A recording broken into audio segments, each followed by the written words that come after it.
ಆಸೀನರಾದ ಅವರಿವರೆಲ್ಲದೆ ಎಲ್ಲರಿಗೂ ವಂದಿಸುತ್ತಾ ಎದುರಿಗೆ ಕುಳಿತಂಥ ಎಲ್ಲ ಕನ್ನಡ ಅಭಿಮಾನಿಗಳಿಗೆ, ಸಾಹಿತಿಗಳಿಗೆ, ಕವಿಗಳಿಗೆ ನಾನು ಅನಂತ ವಂದನೆಗಳನ್ನು ಸಲ್ಲಿಸ್ತಾ ಎಡೆ ಮಾತಾಡ್ತೇನೆ. ಅದಕ್ಕಿಂತ ಮೊದಲ ಶ್ರೀರಂಗ ಜೋಶಿ ಅವ್ರ ಹತ್ರ ಕ್ಷಮೆ ಯಾಚಿಸ್ತೀನಿ. ಯಾಕಂದ್ರೆ ಈಗಾಗಲೇ ಅವಕಾಶ ಕೊಟ್ಟಿದ್ದೀನಿ, ಮಂದೆಲ್ಲ ಮನೆಗೆ ಪಾಪ ಹಂಗ ಹೊಂಟಿದಾರ. ಅಲ್ಲಿ ಟಿಫಿನ್ ವ್ಯವಸ್ಥೆ ಮಾಡೀನಿ, ಅದೆಲ್ಲ ನಾವು ಒಬ್ಬನೇ ತಿನ್ಬೇಕಾಗ್ತದೆ. ಅದಕ್ಕೆ ನಾನು ಒಂದು ಸ್ವಲ್ಪ ಸಿಟಿಗೆದ್ನಿ ಅಷ್ಟೇ, ಮತ್ತೇನಿಲ್ಲ. ಈಗ ಮೊದಲಿಗೆ ನಾನೊಂದು ಸ್ವಲ್ಪ ಎಲ್ಲರಿಗೂ ನಾನು ವೇದಿಕೆ ಮೇಲೆ ಕೂತವರಿಗೆ ಒಮ್ಮೆ ನಮ್ಮ ವಂದನೆಗಳನ್ನು ಹೇಳಿದ್ದೀನಿ. ಇವತ್ತು ಎರಡೆರಡು ಕಾರ್ಯಕ್ರಮ ನಮ್ಮ ದತ್ತಿನಿಧಿ ಜ್ಯೋತಿರ್ಮುಗಿ ಅವ್ರ ದತ್ತಿನಿಧಿ ಒಂದು, ಹಾಗೂ ದಾನಮ್ಮ ಅಂಗಡಿಯವರ ಪುಸ್ತಕ ಬಿಡುಗಡೆ, ಕವಿಗೋಷ್ಠಿ ಒಂದು. ಕವಿಗೋಷ್ಠಿ ಸಲಾಗಿ ನಾನು ಹಿಂದಾಡಿ ಎರಡು ಮಾತಾಡ್ತೀನಿ.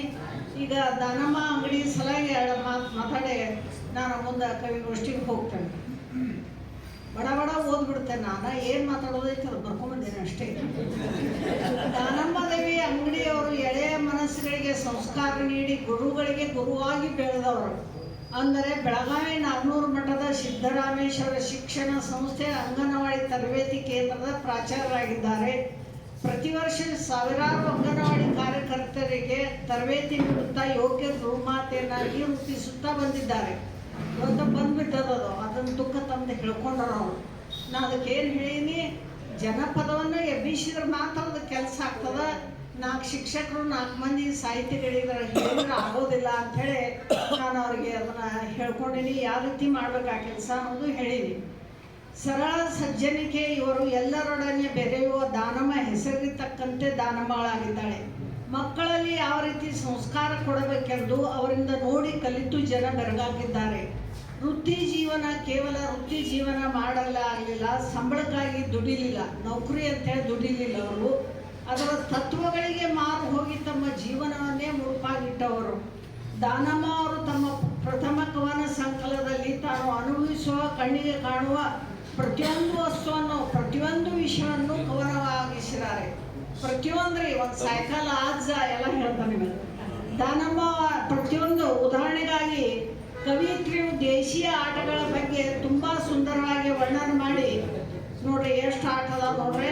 ಹಗ್ಗದ ಆಟ, ಕೋಲಾಟ, ಜೂಜಾಟ, ಕುಂಟುಬಿಲ್ಲೆ, ಆಣೆಕಲ್ಲು, ಚೂರ ಆಟ, ಕಬಡ್ಡಿ, ಖೋ ಖೋ ಆಟ, ಮರಕೋತಿ ಆಟ, ಇವೇ ನಮ್ಮ ನಿಜವಾದ ದೇಶೀಯ ಆಟ ಅಂತ ಹೇಳ್ಯಾರ ಅವರು.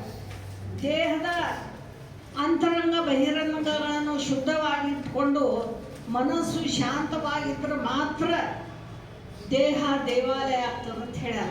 ನೋಡ್ರಿ, ಶರಣರ ವಚನ ಅವ್ರ ಮೇಲೆ ಬಹಳಷ್ಟು ಪ್ರಭಾವ ಬೀರಿದ.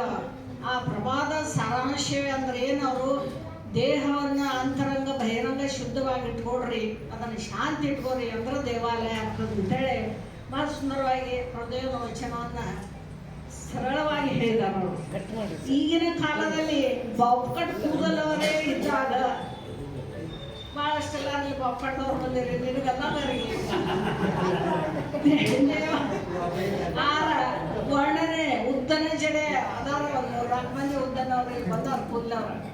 ಉದ್ದನ ಜಡೆ ಬೆನ್ನ ಮೇಲೆ ಬಳುಕಿದರೆ ನೋಡುವ ಮನ ಕಲುಕುವುದು ಎಂದು ಹೇಳಿದ್ದಾರೆ.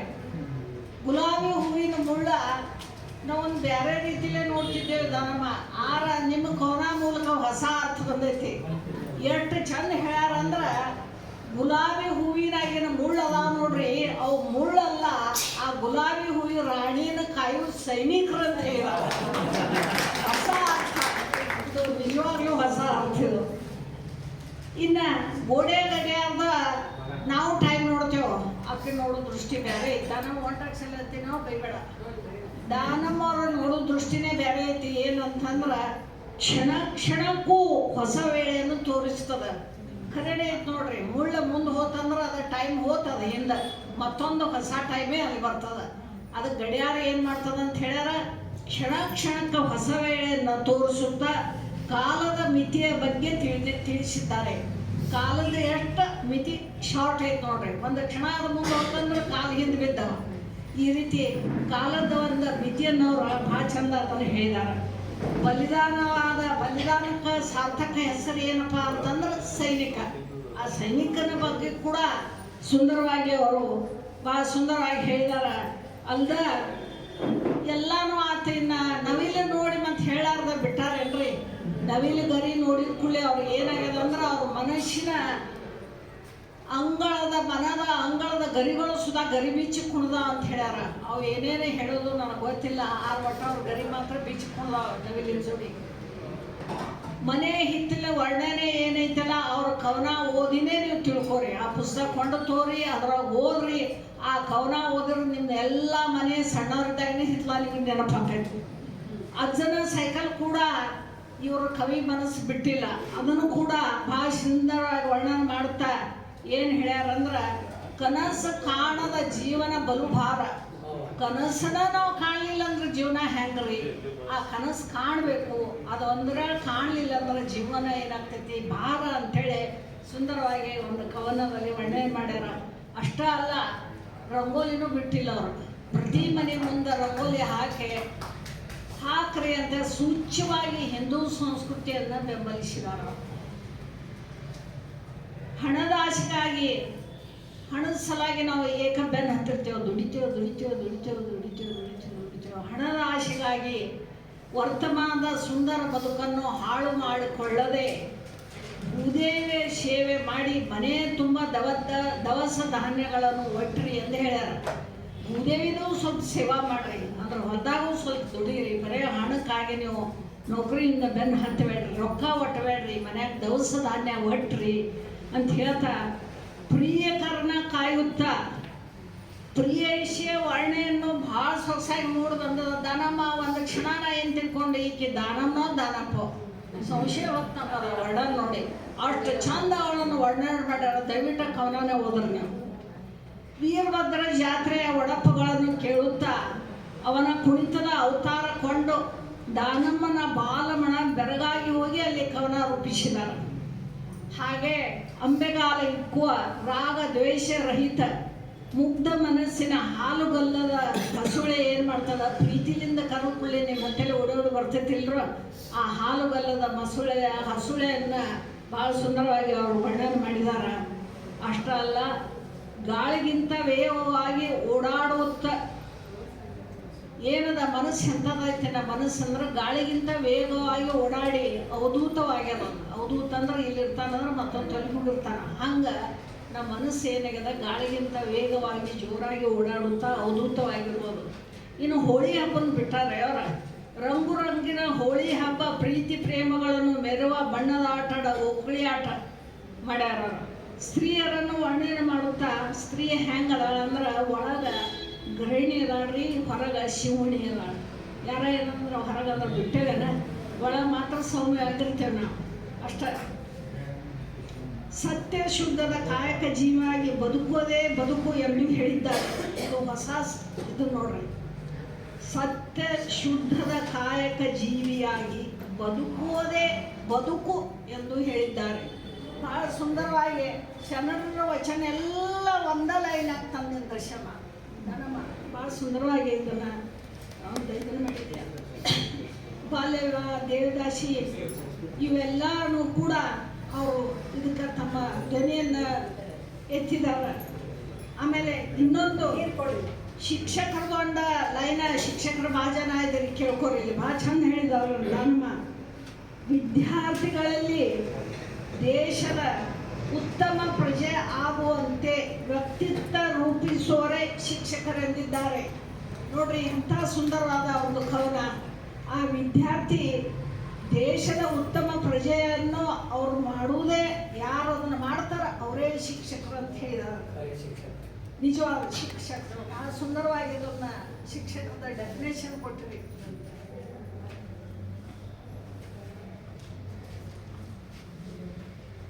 ಇದು ಎಲ್ಲ ಆತ್ರಿ. ಮತ್ತು ಗಂಡನ ಏನು ಬಿಟ್ಟಾರೆ ಅದನ್ನು ಕೂಡ ಭಾಳ ಚಂದ ಬಂದಾರ ಹೆಣ್ಮಕ್ಳು ಮನೆಯವ್ರಿಗೆ ಹೇಳಿ. ಆಮೇಲೆ ಅದನ್ನು ಕೂಡ ಭಾಳ ಚಂದ ವರ್ಣನೆ ಮಾಡಿದಾರ. ಗಂಡನ ಸುಂದರ ಗಂಡನನ್ನು, ಕೃಷ್ಣನ ಇದ್ದಂತಹ ಗಂಡನನ್ನ ಓಣಿ ಹುಡುಗಿಯರೆಲ್ಲ ನೋಡ್ತಿರ್ತಾರ. ಆರ ದಾನಮ್ಮ ಅಭಿಮಾನ, ಗಂಡನ ಬಗ್ಗೆ ಇರುವ ಅಭಿಮಾನ ಬಿಡಲು ಒಪ್ಪದೆ ನನ್ನ ಗಂಡ ಇಂಥವನಲ್ಲ ಅಪರಂಚಿ ಬಂಗಾರ ಎಂದು ಹಾಡಿ ಹೋಗಲಿದ್ದಾರೆ. ಹ್ಯಾಂಗ ಅಂದ್ರೆ ನನ್ನ ಗಂಡ ಇಂಥವಲ್ಲ ಅಪರಂಚಿ ಬಂಗಾರ ಅಂತ ಹೇಳಿ ಹೊಗಳಿದ್ದಾರೆ. ಬೆಂಗಳೂರು ಬಿಟ್ಟಿಲ್ರಿ, ಬೆಂಗಳೂರನ್ನ ಬೆಳಗಿನ ಬೆಂಗಳೂರು ಅಂತ ಹೊಗಳಿದಾರ. ಇನ್ನು ಜಂಬೂ ಸವಾರಿನ ನಾಡ ಹಬ್ಬದ ಉತ್ಸವದ ಜೀವಾಳ ಎಂದಿದ್ದಾರೆ. ಜಂಬೂ ಸವಾರಿ ಅಂದ್ರೇನ ನಾಡ ಹಬ್ಬದ ಜೀವಾಳ ಅಂತೇಳಿ. ಆಮೇಲೆ ನಾನು ನಿಜವಾಗಲೂ ಕೋಗಿಲ್ದು ಈಗ ಅರ್ಥನೇ ಗೊತ್ತಿರಲಿಲ್ಲ ದಾನಮ್ಮ, ನಿಮ್ಮ ಕವನ ಮೂಲಕ ನನಗೆ ಗೊತ್ತಾಯ್ತು. ಕೋಗಿಲೆಯ ಕುಹೂ ಕುಹೂ ಸ್ವರದಲ್ಲಿ ತಾಯಿಗಾಗಿ ಹಂಬಲಿಸುವ ಆರ್ತನಾದವನ್ನು ಕಂಡಿದ್ದಾರೆ ದಾನಮ್ಮ. ಆ ಕುಹೂ ಕುಹೋದಲ್ಲಿ ಏನಾಗ್ಯದ, ತಾಯಿನ ಕರೆಯಾಕತ್ತಿರ್ತದ, ಆರ್ತನಾದ ಮಾಡ್ತಾ ಇದ್ದಾರೆ.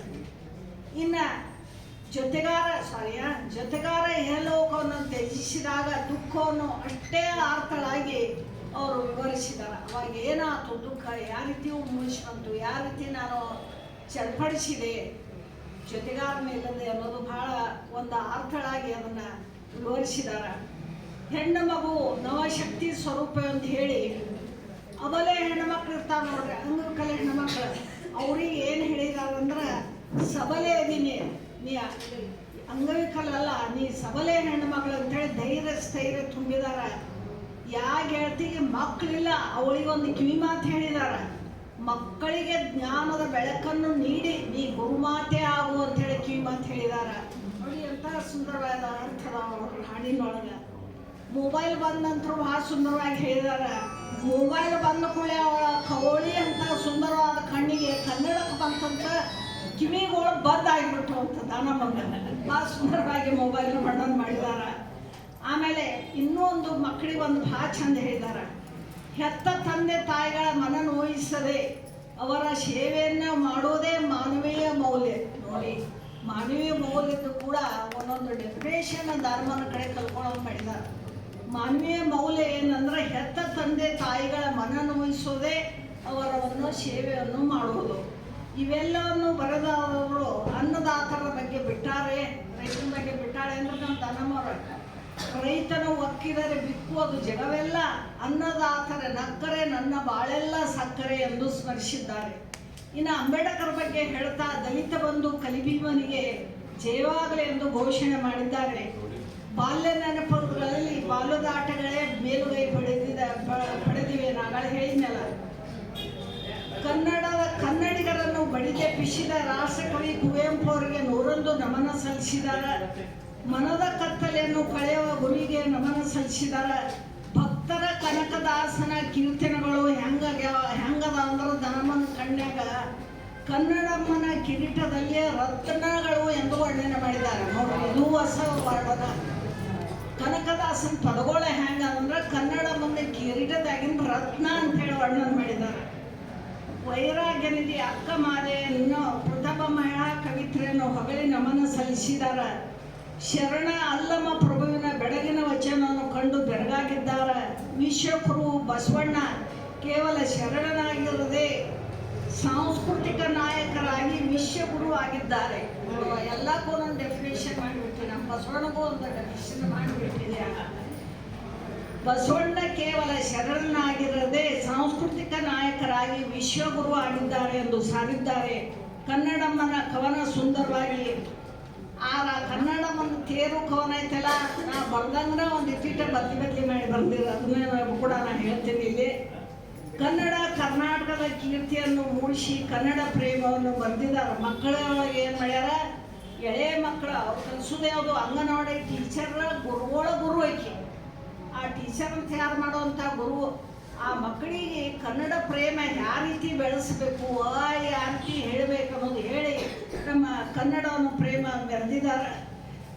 ಕರ್ನಾಟಕದ ಕೀರ್ತಿಯನ್ನು ಸಪ್ತದಾಚೆ ಸಾಗರದಾಚೆ ಬೆಳೆಸೋಣ ಎಂದು ಹೇಳುತ್ತಾ ಕನ್ನಡ ಭಾಂಬೆಗೆ ಸುಪ್ರಭಾತ ಹಾಡಿದ್ದಾರೆ.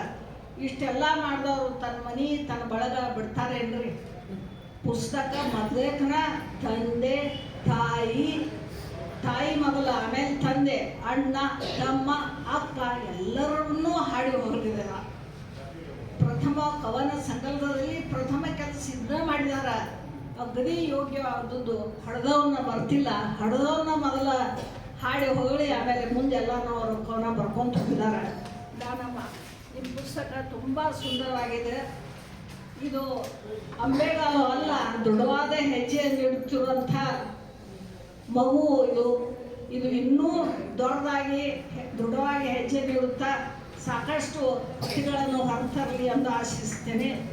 ಇನ್ನು ಇವತ್ತು ನಮ್ಮ ಕವಿಗಳು ಕವಿತ್ರಿಯರು ಭಾಳ ಚಂದ ಹಾಡಿದರು. ಎಲ್ಲರದು ಒಂದೊಂದು ವಾಕ್ಯನ ಹೇಳ್ತೇನೆ ನಾನು. ಡಾಕ್ಟರ್ ಬಸಮ್ಮ ಗಂಗಾಳಿ ಪ್ರಾಚಾರ್ಯ ಏನು ಹೇಳಿದ್ರಂದ್ರೆ, ಸ್ತ್ರೀ ಅಡಿಗೆ ಮನೆಗೆ ಸೀಮಿತವಲ್ಲ, ಸಾಮಾಜಿಕವಾಗಿ ತನ್ನ ಪ್ರತಿಭೆಯನ್ನು ಅಣಿಗೊಳಿಸಲು ಅಣಿಯಾಗಿದ್ದಾಳೆ. ಈಗ ಆಕೆ ಅಡಿಗೆ ಮನೆಗೆ ಸೀಮಿತ ಅಲ್ರಿ, ಈಗ ಸಮಾಜದಾಗ ತನ್ನ ಪ್ರತಿಭೆ ತೋರಿಸ್ಲಾಕ ಅಣಿಯಾಗಿದ್ದಾಳೆ, ದಾರಿ ಬಿಡ್ರಿ ಅಂತ ಹೇಳಿದಾಳೆ. ಇನ್ನು ಮಹಿಳೆ ಶಿಕ್ಷಕರಾದ ಅವಕಾಶ ದೊರೆತಾಗ ಅವಳು ಪುಟ್ಟಿದ್ದೆದ್ದು, ಅವರೇ ಸ್ಪ್ರಿಂಗ್ ಅಂತ ಹೇಳಿದ್ರ, ನಾ ಬರೀ ಪುಟ್ಟಿದ್ದೆದ್ದು ಅಂತ ಬರ್ತೀನಿ, ಎಲ್ಲ ರಂಗದಲ್ಲಿಯೂ ಮೇಲೆ ಬಂದಿದ್ದಾಳೆ. ಆದರೂ ಮಹಿಳೆಗೆ 2ನೇ ದರ್ಜೆ ಸಿಗ್ತಾ ಇದೆ. ಅಗದಿ ನಿಜ ಇದೆ, ಮಹಿಳೆಗೆ 2ನೇ ದರ್ಜೆ ಸಿಗ್ತಾ ಇದೆ. ಈಗೀಗ ಒಂದು 5 ದಿವಸಿನ ರಜೆನೂ ಕೊಡ್ತಾ ಇದ್ದಾರೆ ನಮ್ಮ ಮಕ್ಕಳಿಗೆ. ಈಗ ಅದು ಎಷ್ಟರ ಮಟ್ಟಿಗೆ ಅದು ಲಾಭ ಹೋಗೈತೆ ಗೊತ್ತಿಲ್ಲ. ಒಂದಿನ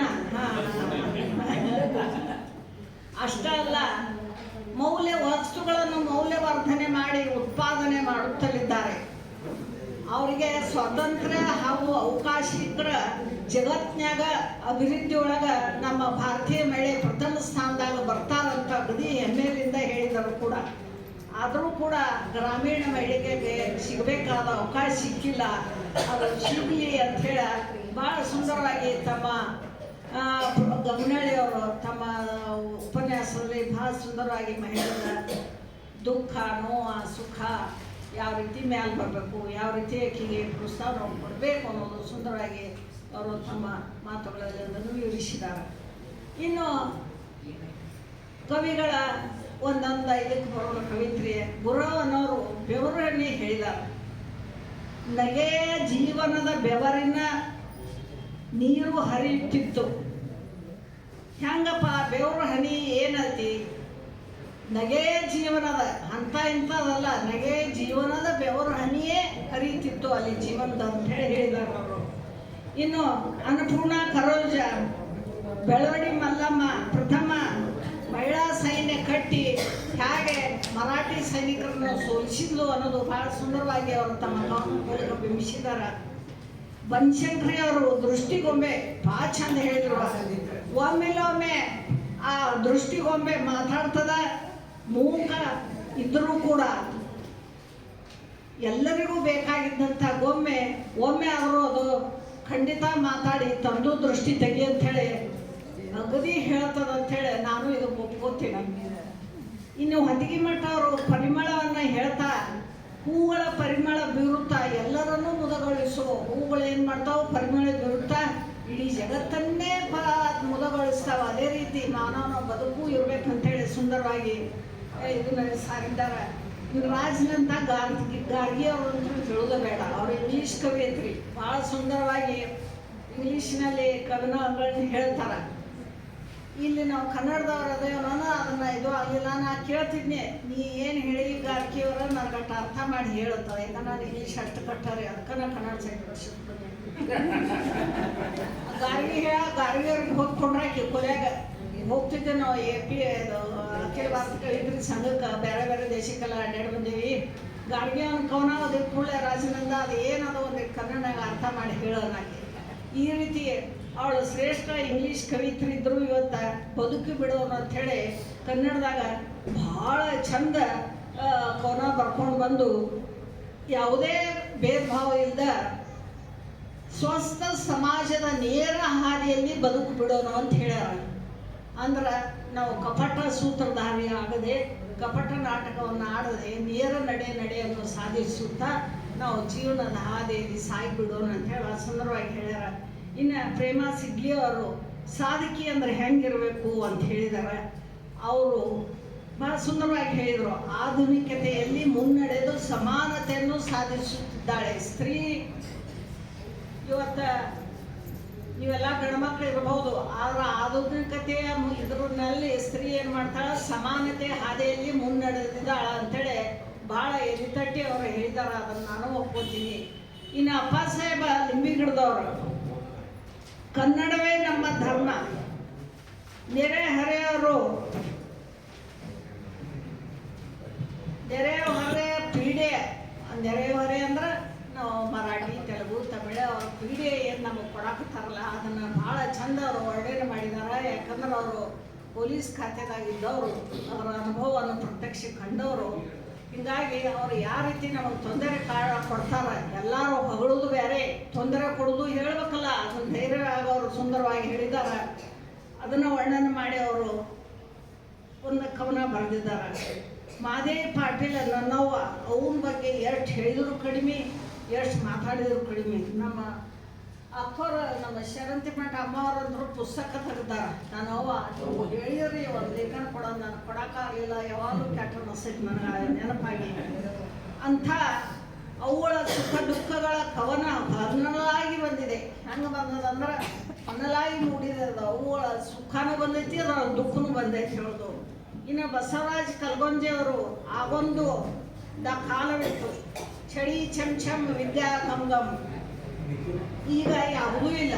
ಅವಾಗ ಒಂದಿತ್ತು ಒಂದು ಕಾಲ, ಚಳಿ ಚಮ್ ಚಮ್ ವಿದ್ಯಾ ಗಮ್ ಗಮ್ ಅನ್ನೋದು, ಈಗ ಯಾವುದೂ ಇಲ್ಲ ಅಂಥೇಳಿ ಅವರು ಕೂಡ ಹೇಳಿದ್ದಾರೆ. ವೈದೇ ಜಿಗ್ಜಿನಿ ಅವರು ಶಿವಸಪ್ಪ ಅಜ್ಜನವ್ರ ಬಗ್ಗೆ ಸುಂದರವಾಗಿ ಅವರ ಬಾಲ್ಯ ಜೀವನ ಹಿಡಿದು ಶರಣರಾಗಿ ಅವರ ಐಕ್ಯ ಅವತನ ಭಾಳ ಚಂದ ವರ್ಣನೆ ಮಾಡಿದ್ದಾರೆ.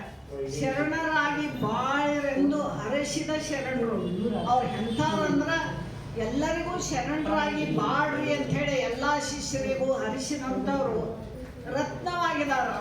ಅವ್ರು ಹೆಂಗಿದಾರಂದ್ರೆ ಬರೇ ಕನ್ನಡಾಂಬೆ ಅಲ್ಲ, ಬೆಳಗಾವಿಯ ಕನ್ನಡಾಂಬೆ ರತ್ನವಾಗಿದ್ದಾರೆ. ಅವರು ಬೆಳಗಾವಿಯ ಕನ್ನಡ ಉಳಿಬೇಕಾದ್ರೆ ಶಿವಬಸವ ಸ್ವಾಮಿಗಳು ಒಂದು ಕಾರಣ ಅಂತೇಳಿ ನೆನ್ಪಿಟ್ಕೋರಕ್ಕೆ.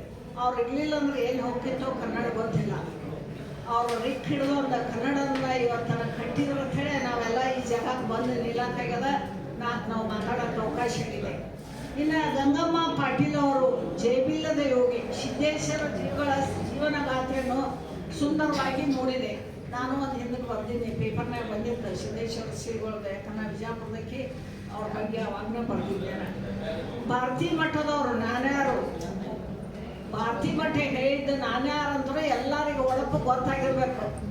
ಮೊಬೈಲ್ ಮರಳಿ ಅದು ಹೇಳ್ತದಂದ್ರೆ ಮೊಬೈಲ್ ತಿಳ್ಕೊಂಡ್ಬಿಡೋದು ನಾವು, ಮತ್ತೇನಿಲ್ಲ. ಇನ್ನು ಅಲಾಸಿ ಅವರು ಕನ್ನಡತ ಹೆಸರು ಹಿಡಿದು ಜೋಜೋ ಜೋಜೋ ಅಂಥೇಳಿ ಹಾಡೇ ಬಿಟ್ಟರು.